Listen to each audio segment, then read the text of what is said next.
Thanks for coming back to my channel. I really appreciate you guys. I really appreciate the love from you guys. Thanks for commenting, sharing, liking, telling a friend, posting me on your status, your WhatsApp status, posting me on your stories, your Instagram stories. Thanks for supporting me and thanks for believing in me. You guys mean so much to me and I deeply appreciate that. So today, come in class, get on a book and a pencil for write down your things underneath. Start a braiding business, an in-home braiding business specifically. So yeah, I'm gonna give you a little time to go get your book and your pen because we're in braiding class today. Anywho, let's jump right into the video. I'm not gonna keep you guys waiting because I know you really want to know how to start an in-home braiding business. And mind you, you don't have to be a professional to start a braiding business. You start where you can, okay? So yeah, let's get ready. Let's get into it. So basic essential supplies that you'll need to start a braiding business are: number one, cleaning supplies. Cleaning supplies is very important in braiding because you want to keep bacteria as low as achievable as possible. So I'm gonna show you the products that I use to keep infection at the lowest level. So right here I have my bleach. You don't know how to use bleach already. And I also have my Lysol. You know how to use the Lysol already. And I have my barbicide. So I'm gonna tell you what is this used for. So the barbicide is like an anti fungus solution. You mix it, the instruction is on the bottle. It will tell you how to mix it, but you will need a barbicide jar or a disinfectant jar so you can mix your solution. Those are very important. Do not sleep on them. Like, you don't want to transfer like bacteria from one client to another client, and you don't want to keep the bacteria in your home. So you should clean before, in between, and after a client. Remember, so important. So that is the number one thing that I have on my list. That is the first thing I have on my salon towel. This is important as the cleaning supplies. You want to drape your client before you start a service. Come on, man. Even though you're braiding from home, act professional. Client is gonna talk about you when they come to your house and see how professional you are. They are gonna talk about you, and you want that because you want them to talk about you so they could recommend other people to you because they believe in your craft. Okay, so yeah, I specifically choose like a white towel because I love using bleach. I love using bleach, and you can't use the bleach on like colored towel like a black, red, or you can't use bleach on that. It's not gonna look like, after you put the bleach on it, trust me, it's gonna give it like discoloration. And trust me, as I said, professional is it. Professionalism is the name of the game, okay? So yeah. Kettle. If you are a braider, Kettle is life. Kettle is like the heartbeat of braiding, okay? Listen, you don't want to tell your client, hey, give me 5 minutes, let me go turn on the stove and throw some water in that pot. Baby. No, you're gonna get your 2-liter kettle. Remember, a 2-liter kettle. Nobody get no 1-liter kettle. Save the money until you can buy the kettle and get the 2-liter right there. Let me see if you can see it. Maybe you're not seeing it. But yeah, a 2-liter kettle. Invest in a 2-liter kettle. So for example, when you're doing like a butt length or a waist length braid, you're gonna use a lot of water to like seal the braid. And if you have like a 1 liter kettle, you have to stop after that water is finished. You have to boil some more water, and it take a good minute to boil that kettle up. So invest in a 2 liter kettle. This hydraulic chair. So if you're starting out from home and you have like one of those chairs from around your table or whatever chair you could find, make sure the chair is comfortable. If you can afford the hydraulic chair at the moment, just make sure the chair is comfortable, because remember, your client, they're gonna sit for 4 to 5 to 6 hours, and who want to sit so long and not being comfortable? Not me, sister. So find a comfortable chair around the house, or you could invest in a salon chair, a hydraulic chair. Sectioning clip. It is important to have sectioning clip, because when you're sectioning, when you're parting the hair, you want to be able to clip away the hair so that it doesn't get all over the place and get back into the part that you already part. And also when you're braiding, you don't want hair to be coming inside the braid that you're doing. Remember, we're trying to get stuff neat over here. We don't want no zigzag part when we're trying to part straight, okay? Blow dryer. And a blow dryer is as important and as all those stuff that I mentioned previously.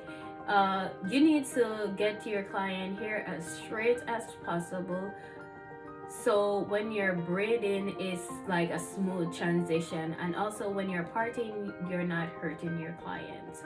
So blow dryer is very vital in braiding, okay? Braiding jam. Listen, what is a braid without jam? What is a braid without jam? So I'm currently using Shine and Jam, and I'm also trying out new like products and see which one I like the most. But for now, it's Shine and Jam. It works for me. It gets the job done. And a pair of scissors. You need to invest in a good pair of scissors. And let me tell you, when you get your scissors, it's specifically for braiding. Let me drop the pins out of my hand. It's specifically for braiding. Nobody go take up the scissors and go cut cloth and paper around the house. That will make your scissors get dull. The scissors is specifically for braiding. Make sure you have your little section where you store your stuff, so you can't use the scissors around the house. Remember that. Mousse. I smile because mousse is very controversial. Like, many people ask me, what does you use the mousse for? Listen, I just tell them that I used to sealing all the products, and it's like a hold. It gives the braid like a firm hold. So that's what I tell them. But like, me see everybody else I use mousse, so me get it and me feel say work. I just like to see this. You know, it can get messy. I just like to see the foam, man. I just like to see the foam. And when I use my mousse, I'm like, yes, I'm at the end of the braid. Oh my goodness. Now I'm gonna put it in my hair, because you know, don't want me to waste my product, you know. Not wasting my product. Look at intermission break right here. Yes, I have to wipe this out of my hair. So yeah, mousse. Holding spray.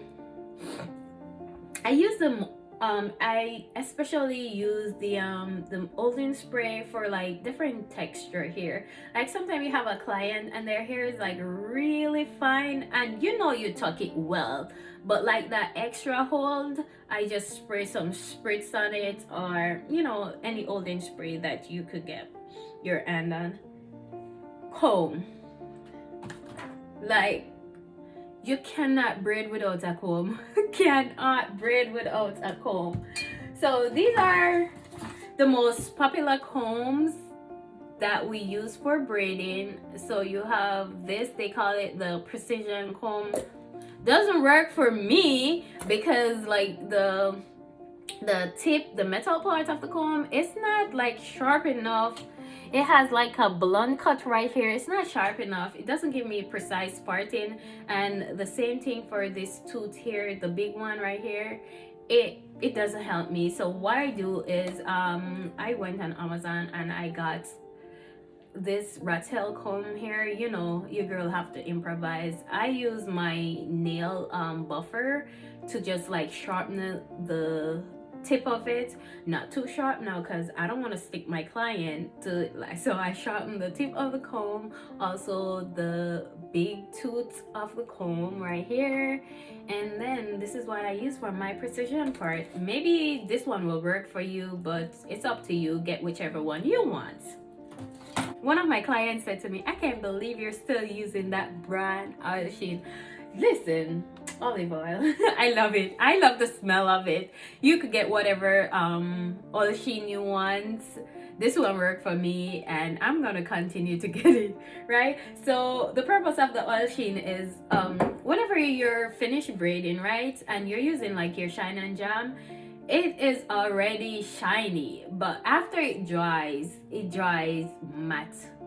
So you want to put your eye shield on it so you can lock all the product in, and after it dries, it still has a little sheen to it. So that's the purpose of the that's the purpose of the oil sheen.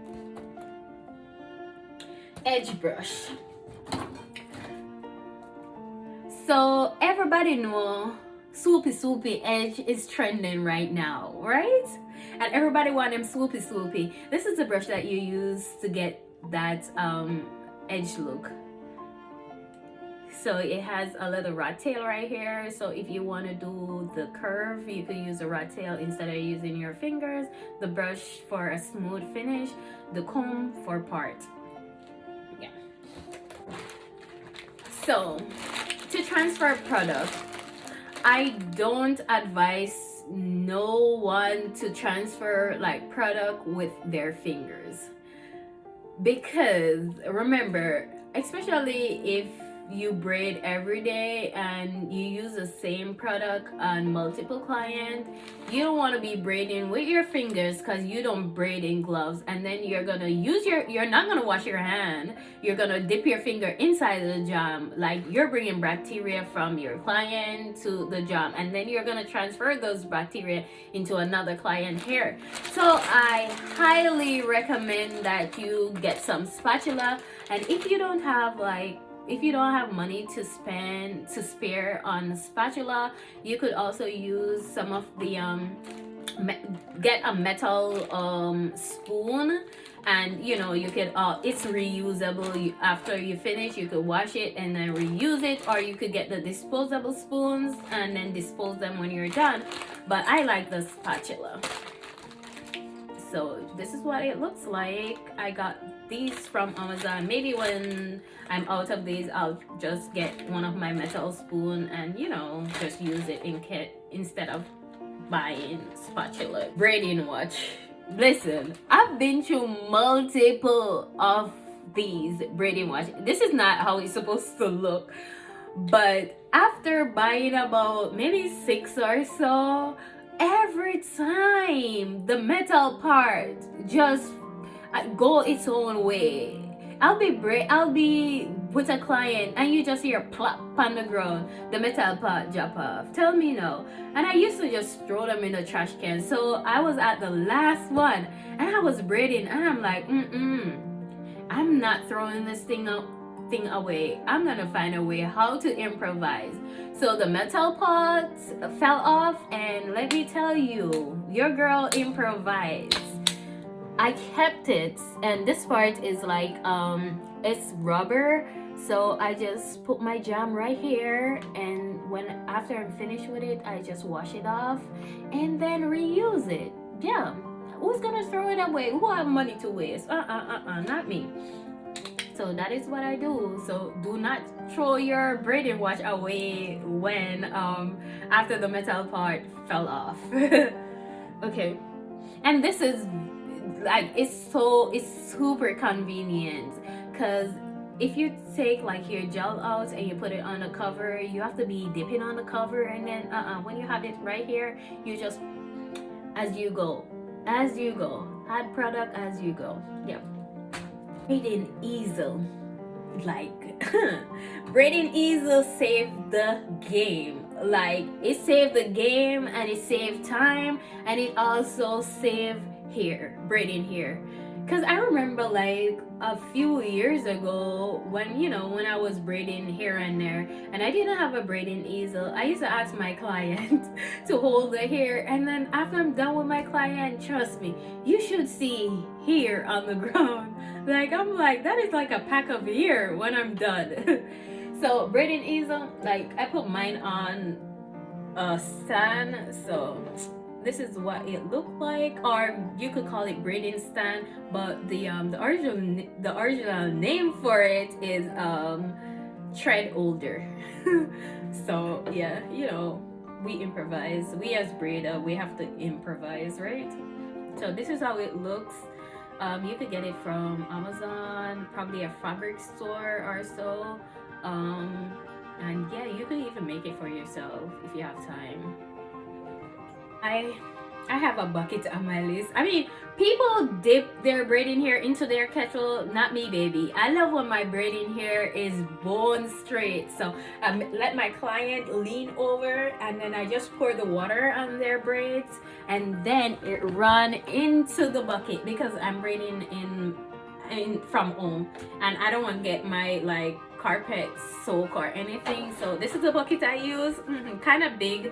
I had it around the house, so I use it. I didn't go out of my way and get like a new bucket or whatever, but you could get these bucket at the Dollar Tree, like at Walmart, anywhere. If you have it around your house good enough, you could use it. Okay, this is very important for braiding. Lighting. Like, you need light to part your client hair. Also, you need proper lighting to do pictures, so you could promote yourself. Whether you promote yourself on online, or you promote yourself on WhatsApp, or whichever way you promote yourself, you need good pictures. And you need good lighting to part, so you could have neat hair. Mirror. I have a big mirror. I can't lift it right now. I got it from Walmart. I think I paid like $5 for it, and I DIY'd a little bit. Further down in the future, I'll probably show you my mirror. So yeah, you're gonna need a mirror, so your client could look into the mirror and see if they're satisfied, or you could communicate with them also and ask them if they're satisfied with how you part their hair, how it's turning out. And when they're finished, you want to tell them to look in the mirror and tell me if you like it or not. Or a mirror is also I mentioned this previously, but I'm gonna mention it again because this is very, very important. Okay, take pictures of your work. Always take pictures of your work. Take before picture, after picture. Even if you get busy, ask them, hey, just one picture. Like, always take pictures of your work. This is important. The first thing a client is gonna ask for when they text you and asking you about your braiding business is, do you have pictures of your work? And if you tell them no, just trust the process. I'm going to somebody else with pictures. So always take pictures of your work and post it. Promote yourself. You are your biggest promoter. Promote yourself, post it online, post it wherever. If you're not online, take pictures, put them in the what they call those stuff, put them in the little plastic stuff and pin them up all over your community. You have to sell your work. Who's gonna do it for you? I mean, client is gonna recommend people, but you do it better. Okay, so okay, me, I go all out of my way for my customer, my clients, right? So I have a little snack bar for my client. I have some water on it, some mint, and crackers. I'm gonna see if I could take it up. So this is my little snack bar. You see, I have water and crackers and mint. It's like a cake tier, and I just improvise and turn it into a snack bar. So braiding hair, providing braiding here. This is optional, especially when you're just starting out. So you don't want to like spend your last money getting braiding here for your client, and then there no call no show, and then you waste your money. So it is convenient. It saves time, especially if you want to prep ahead of your client. It will take like an hour and a half of your braiding time if you provide here, so you could prep it before your client. But like as a starter braider, just let your client bring their hair, especially like if they want like different multiple colors, and they only want like 3 strand of green, pink, or whatever. You don't have money to waste on them. Let they get their color themselves, okay? And then when you start getting revenue from braiding, then you could start investing in providing braiding here. Mannequin head. So this is my mannequin. I'm yet to name her. Yeah, this is my mannequin. So as a starter braider, you'll need a mannequin so you could practice. Like I remember when I just started braiding, and like a client would text me, hey, can you do this style? I'm like, okay. I read their text. I'm like, you know what, I'm gonna reply in a few minutes. So I get my mannequin and I try the style on it, like a few braids and stuff. And I'm like, oh, I think I could do this. And I text back my client, I'm like, yes, I could achieve that style. And you're gonna need like a cart to store your products, because the thing is, you don't want your products all over the place, right? You want it as neat as possible. So a cart for your products. I probably will insert a picture of the cart. Let me see if I could lift it up. No, it's too heavy. I don't think I can lift it up. Yeah, I'll probably insert a picture of the cart that I am currently using. So yeah. And if you're braiding from home, just choose like a specific area in your house that you're gonna braid from there, and just there, because you don't want to go all over the house, man. And then trust me, here the braiding here is gonna be all over your house.